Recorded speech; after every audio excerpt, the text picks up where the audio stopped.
ito ay rated SPG. Striktong patnubay at gabay ng magulang ang kailangan. Maaaring may masiselang tema, lengguwahe, karahasan, sexual, horror o droga na hindi angkop sa mga bata. Isang hindi magandang mangyayari dito nga kay Cromwell kung saan siya nga ang tinamaan ng bala dahil sinalag niya nga itong bala ng baril na para kay Lynette. Kaya naman nailigtas niya nga itong si Lynette.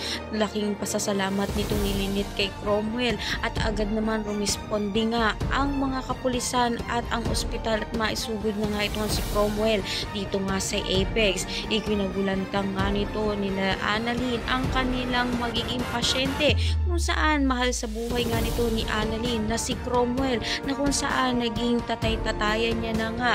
Kaya naman hindi niya nga hahayaan na mawala na nga lang ng ganito ang kanyang mahal sa buhay. Subalit hindi na nga rin kakayanin pa ng katawan nga nito ni Cromwell ang sinapit nga niya at napuruhan siyang mabuti nang mabaril nga siya sa kanyang ulo.